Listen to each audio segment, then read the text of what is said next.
बिगर सातबारा संघटनेच्या वतीने विविध मागण्यांकरिता निवेदन। यवतमाळ वाशिम लोकसभेचे खासदार संजय देशमुख यांच्याशी विविध समस्यांवर चर्चा।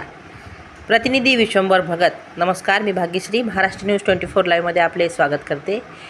बिगर सातबारा संघटनेचे संस्थापक अध्यक्ष जगदीश भाई इंगळे यांनी दिनांक 3 ऑगस्ट 2025 रोजी पालकमंत्री संजय देशमुख यांच्याकडे विविध मागण्याकरिता निवेदन सादर करून चर्चा केली। त्या चर्चेमध्ये लोकसभेचे खासदार संजय देशमुख यांनी समाधानकारक उत्तरे देऊन संवाद साधला। तसेच बिगर सातबारा संघटनेचे सभासद पदाधिकारी उपस्थित होते। त्यांच्या उपस्थितीमध्ये अध्यक्ष भाई जगदीश इंगळे, बैरागडे साहेब, राजू इंगोले, जिल्हाध्यक्ष सरकार इंगोले, राजू घोंगडे, लीलाबाई कांबळे यांच्या सर्वांच्या उपस्थितीत सर्किट हाऊस वाशिम येथे विविध मागण्या पूर्ण करण्यासाठी पदाधिकारी सभासदांच्या प्रमुख उपस्थितीत खासदार संजय देशमुख यांना निवेदन देण्यात आले। वाशिम जिल्हा प्रतिनिधी विश्वंभर भगत यांनी भाई जगदीश इंगळे यांच्याशी साधला संवाद। बघूया या बातमी सत्रात। नवीन असाल तर चॅनलला लाईक, शेअर, सबस्क्राईब जरूर करा। महाराष्ट्र न्यूज 24 लाईव्ह प्रतिनिधी विश्वंभर भगत तसेच मी भाग्यश्री यांच्यासह आपली रजा घेते। भेटूया पुढील बातमी सत्रात। नमस्कार।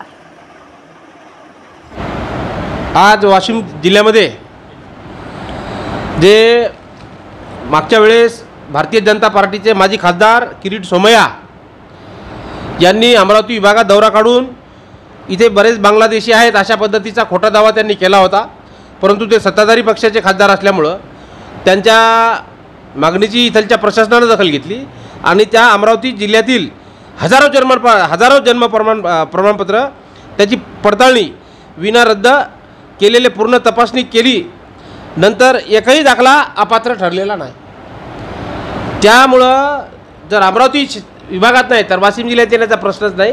तर इथं आपल्या वाशिम जिल्ह्यातील कोणत्याही पद्धतीचा विदेशी नागरिक आढळून आलेला नाही, कोणी इथला बांगलादेशी नाही।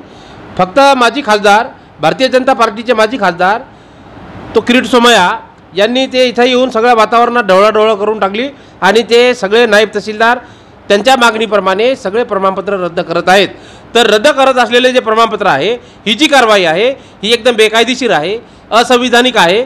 म्हणून महामानव बोधिसत्व डॉक्टर बाबासाहेब आंबेडकर यांच्या विचाराला प्रमाण मानून हे जे रद्द केलेले जे काही प्रमाणपत्र आहे ते वैध करावे, यासाठी जिल्ह्यामध्ये आम्ही मोठ्या प्रमाणात आंदोलन, विविध संघटना, सामाजिक संघटना एकत्रित करून आम्ही ते आंदोलन उभं करणार।